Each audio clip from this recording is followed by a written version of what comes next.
Divorced, beheaded and died. Divorced, beheaded, survived. I'm Henry the VIII, I had 6 sorry wives. Some might say I ruined their lives. Catherine of Aragon was one. She failed to give me a son. I had to ask her for a divorce. That broke up her heart, of course. Young Anne Boleyn, she was 2. Had a daughter, the best she could do. I said she flirted with some other man, and off with the chop went dear Anne. Lovely Jane Seymour was 3, the love of a lifetime for me. She gave me a son, little Prince Ed. Then poor old Jane went and dropped dead. Divorced, beheaded and died. Divorced, beheaded, survived. I'm Henry the VIII, I had 6 sorry wives. Some might say I ruined their lives.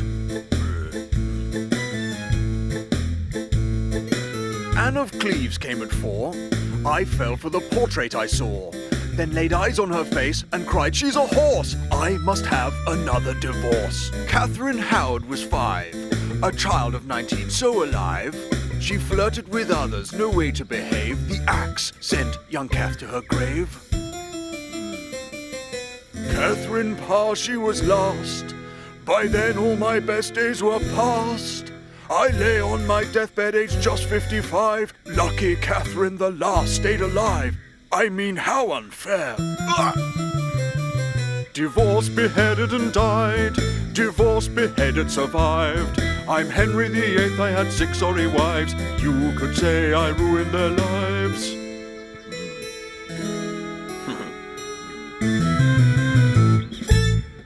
You join us here today on this sad occasion. Queen Anne Boleyn is about to be beheaded. I am joined here by her husband, King Henry the VIII. Your Majesty, how do you feel on this tragic day? Ace! 15, love. So you're not attending the execution then? Oh, no.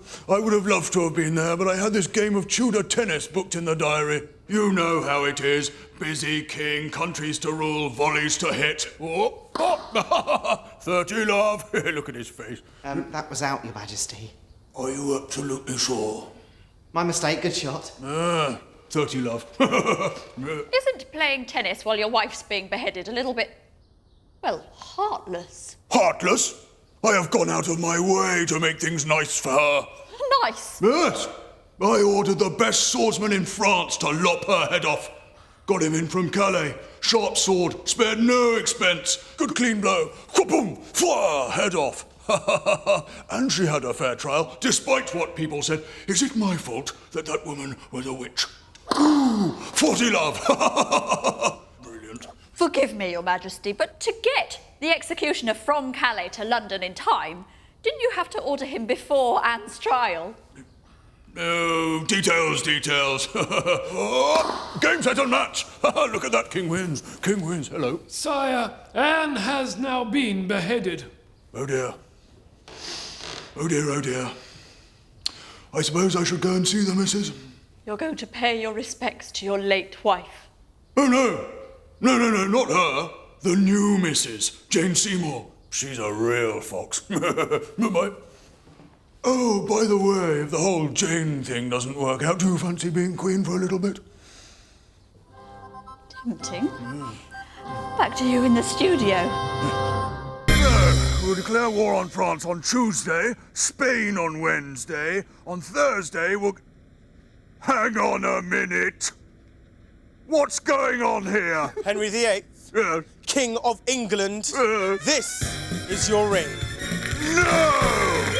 Did you know about this? Yes, sire.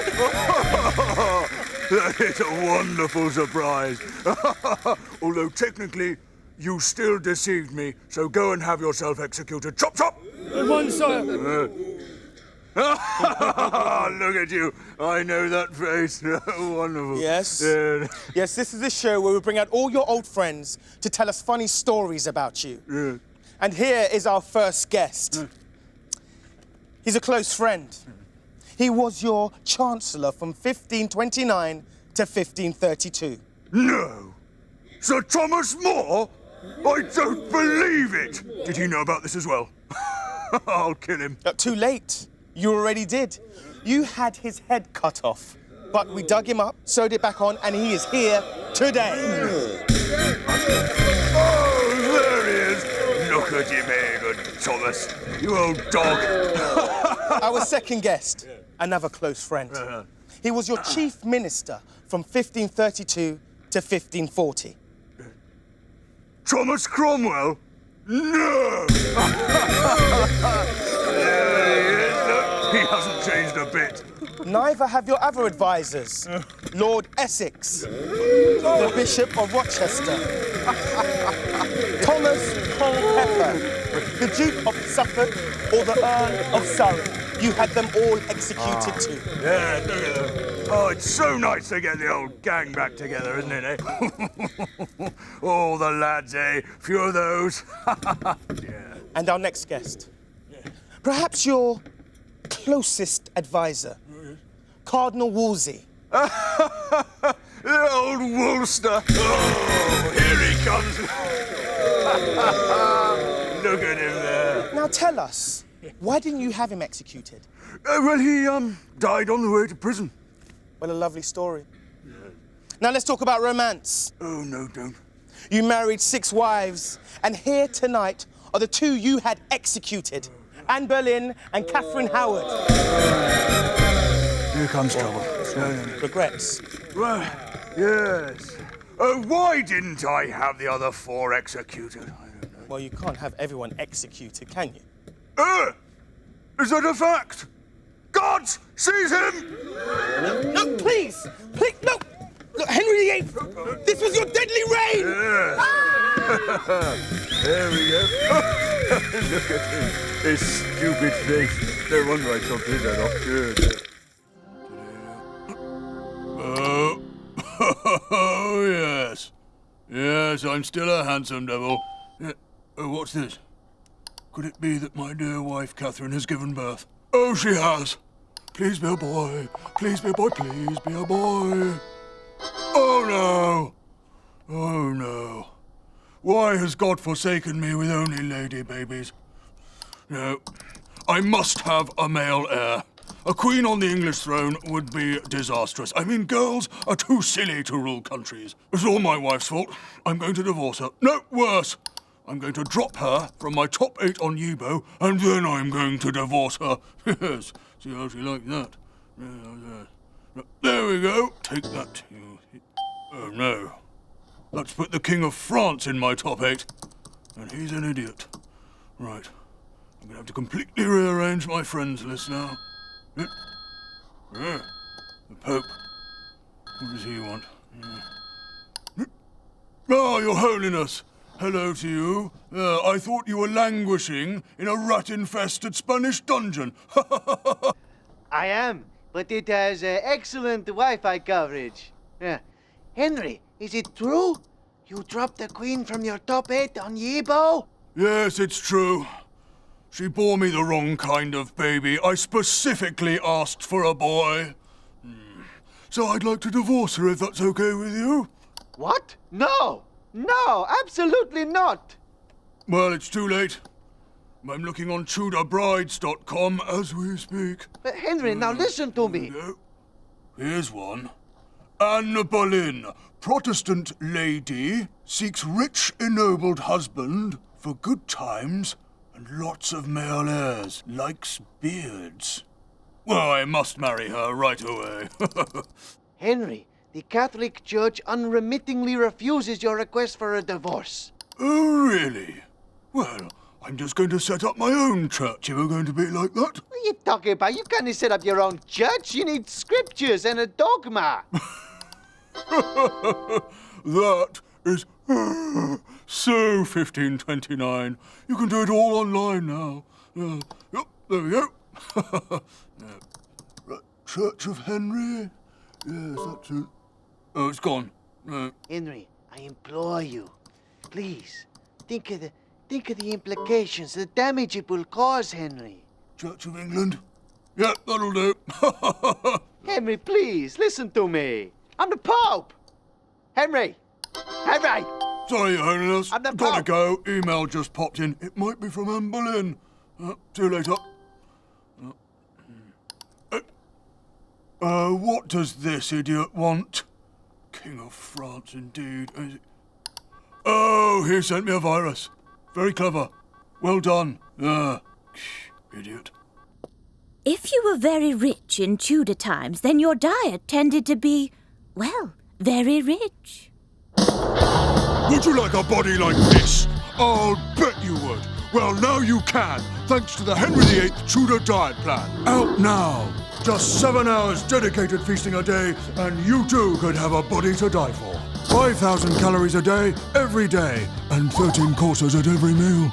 With the Henry VIII Tudor diet plan, you get all of your 5 a day. That's 5 massive portions of meat. Of course, it's also important to consume the right amount of vegetables. That's not at all! Vegetables are for peasants! Sometimes I get so hungry, I eat the plate. Obviously, it's not a real plate. This one's made of pure sugar. Water's important too. It's important that you avoid it like the plague. It's filthy. Seriously, Tudor water is filthy. Blech. And finally, it's vitally important you don't take any exercise at all. With all the rich food, you'll find it very difficult to move around. Just sit on your throne and take it easy. The Henry VIII Tudor diet plan. For Weight Watchers everywhere. Just watch your weight go up and up.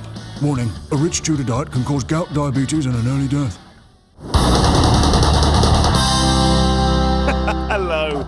I'm here in Tudor times to learn more about Tudor horse racing. And who better to tell me about it than the patron of horse racing in England, King Henry VIII.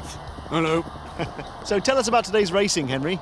Well, actually, I have to inform you that the Pope has demanded an end to all horse racing in England. Oh dear, so the racing's off then? Are you kidding?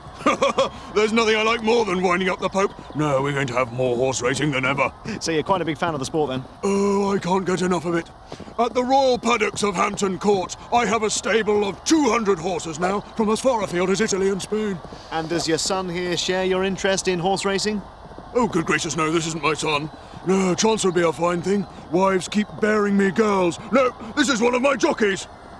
One of your jockeys? It's a small child. I know. You see, horses go faster the less weight they're carrying, and there's no smaller jockey than a small child. Isn't that right, small child? But isn't horse racing a bit dangerous for children? Yes, it is. I get through more jockeys than I do wives. Looks like you're on, small child. Off you go. And you better win! Well, don't look so shocked. Who do you expect to get on the horse? Me? Well, of course, in my day, I was a fine horseman, yes. Riding, jumping, jousting, hunting. But now, of course, it... 311's his snack, sire. Thank you. Eeny, meeny, miny, big one. Yeah, nowadays I have to use a hoist to get on a horse. They're under starter's orders. And they're off! Go on, small child, go on! And he's off. Really, Henry, there should be a law against using small children as jockeys. Yes, you're right, I suppose. Better ask the king about that. Hang on a minute. I am the king. No! Now, you fancy watching some cockfighting? It's a wonderful Tudor sport. 2 cockerels fighting to the death. Bugsy, I get to eat the loser and the winner.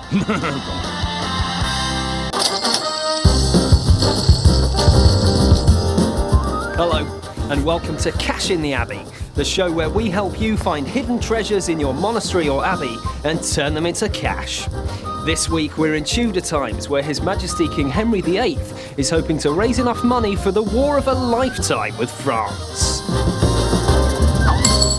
So Henry, I hear you've got an abbey or two. 800 of them. What? 800? Yes, they used to belong to the Pope, but now they're mine since I set up this new church, Church of England. Yeah, it's a long story. Anyway, they are chock full of stuff I no longer need, you know, dusty old books, monks and so forth, so I thought I'd have a clear out and see if I couldn't raise some cash.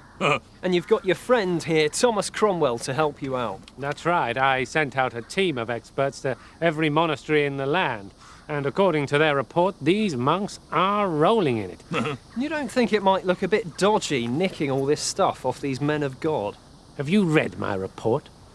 manifest sin, vicious, carnal, and abominable living is daily used and committed. Nah, those monks were having more fun than me. Not really. We just made it up for an excuse to nick all their stuff. Your I'm Majesty. sorry, but yeah, I know.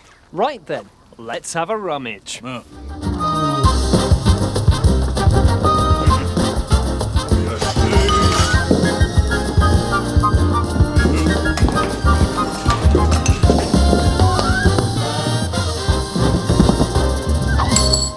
So, how are you getting on, Henry? Oh, very well. These monks have kindly agreed to let us have whatever we want. Really? That's good. Yeah, well, otherwise we'd have them executed. And what have you got over there, Thomas? These books are unique religious texts that any Catholic would love to have on their shelf, so I'll be destroying all those. And I also found these little pieces of bones in a coffin, which may not look like much, but are actually sacred relics, so hopefully they'll make us a bob or two, too.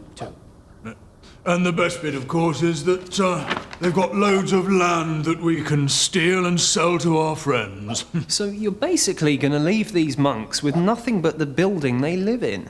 Oh, no. We're going to flog off the bricks to the local peasants, and the lead on the roof is going to be melted down and used as gunshot. Bring on the Frenchies, I say.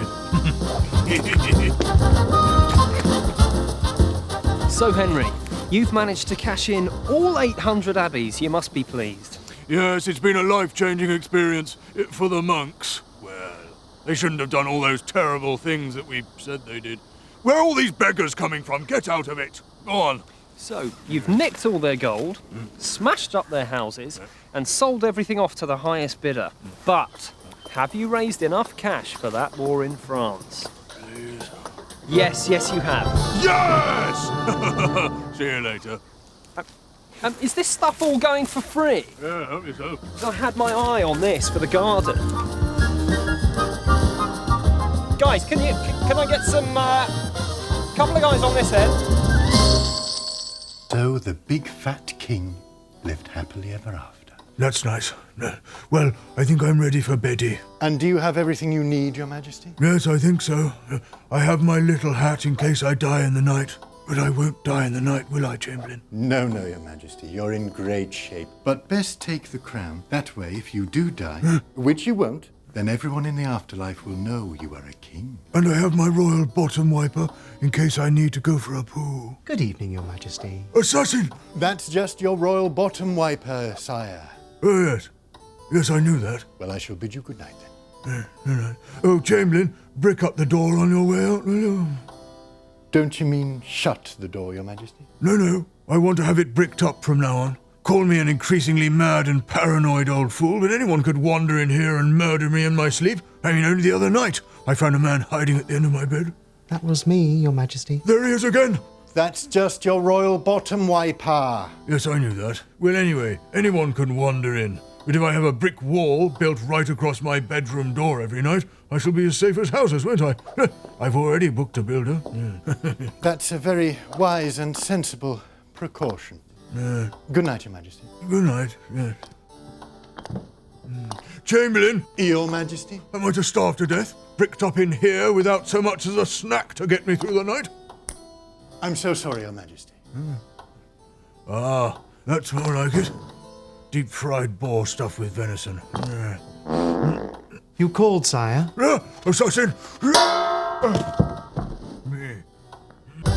Tudor Wildlife Magazine. It's the new must-have magazine for all animal and bird enthusiasts. If you love wildlife, you'll love Tudor Wildlife Magazine. Become an expert in how and where to spot all the fantastic animals living in the Tudor countryside and learn how much you'll be paid to kill them.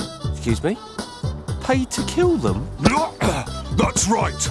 Thanks to my most excellent new law, the Preservation of Grain Act. All these animals are now categorized as vermin, so you'll be paid a bounty for each and every one that you kill. In issue 1, we've got a list of how much you'll get for each dead creature, from the red kite at 1 pence to the badger at an incredible 12 pence. Hold on. Your Majesty, why do you want to kill all these animals? Because of the poor harvests and the shortage of food. Every man, woman and child has to kill as many of these vermin as possible to stop them eating the crops. But red kites don't eat crops. Don't they eat the real vermin, the mice and the rats that do eat the crops? Are you calling me stupid? No. Because I can have you put on the official vermin list, you know. Buy issue 1 on the red kite and get issue 2 on the hedgehog absolutely free. Plus, find out how hedgehogs suck milk from cows' udders at night. It's true. It's a well-known Tudor fact. Little horrors. There's one now. Come here, you spiky little milk thief. Tudor Wildlife magazine. Buy now while species last. Price 4p or 1 squashed hedgehog. Ghastly, mean and cruel. Stuff they don't teach you